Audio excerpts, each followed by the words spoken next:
lưu gì nhiều luôn na linh mùa y hoa đôi hoa trao cứ trên dòng dõi chỉ sợ tư chỉ trao ra hoa yêu tâm có đã cùng nhau ta li có là lưu ta chỉ luôn gì trao cứ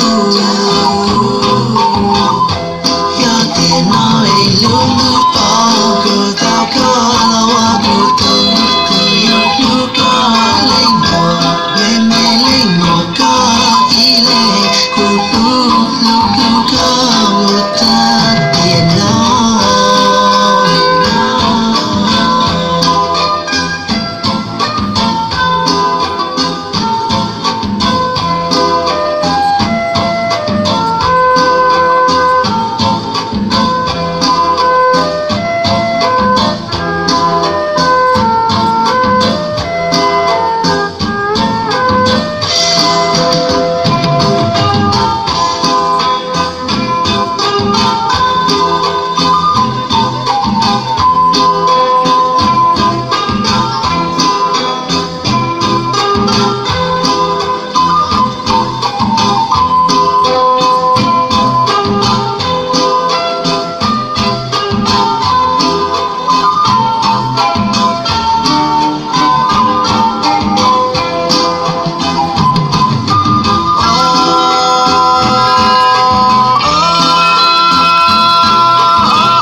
Isha sinh chế ua trâu xế sắp là ly nếu vừa trong ly cụ thiên chết trong câu ti tiền chết chỉ thảo ly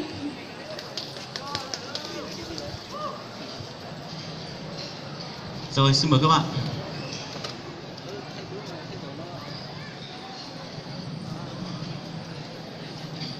Kính thưa quý vị đại biểu, kính thưa ban giám khảo và toàn thể các bạn có mặt trong buổi sáng ngày hôm nay.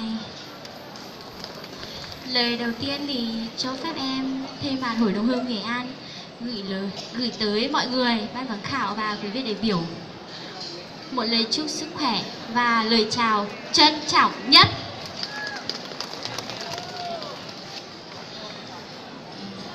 Bài múa của Hội đồng hương Nghệ An mang một ý nghĩa rất là đẹp. Nó thể hiện được vẻ đẹp của người phụ nữ, đặc biệt là các cô gái dân tộc Hơ Mông. Bên trong đó là những cái vẻ đẹp mà thể hiện được sự dịu dàng, đằm thắm của các cô gái Hơ Mông, cũng như là sự háo hức chuẩn bị những bộ trang phục sặc sỡ nhất để chào đón xuân về ạ.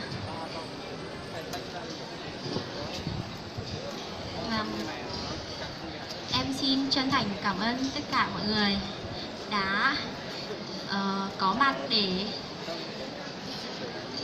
có mặt trong buổi diễn hôm nay. Và cuối cùng em kính chúc cho toàn thể mọi người có một năm mới an khang thịnh vượng. Một tràng vỗ rất là lớn dành cho các cô gái đến từ đoàn Nghệ An. Ban giám khảo còn những lời chia sẻ gì không ạ? Vâng ạ, kính mời anh Sa Bình. Cảm ơn các bạn rất nhiều. Tiết mục gom bóng rung gom và dường như các bạn đã thể hiện đầy đủ cái tên gọi của các bạn rồi. Nhưng mà anh có một cái câu hỏi như này. Anh thấy cái điệu múa của các bạn đó thì nó có cái màu sắc dường như nó là một cái điệu múa truyền thống. Thì các bạn có thể chia sẻ đây có phải là một điệu múa truyền thống của người Mông không? Hay là đây không phải là điệu múa truyền thống của người Mông, hay là nó là đống, và nếu mà đống thì nó ở đâu, có phải của người Mông Việt Nam hay không? Các bạn chia sẻ thêm.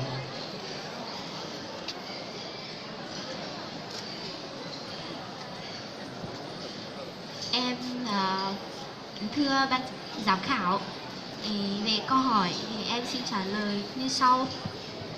Điệu múa này là có điệu múa của người dân tộc Hơ Mông ở trong đấy ạ. Và có một số điệu thì bọn em cũng có cách tân một số ít. Và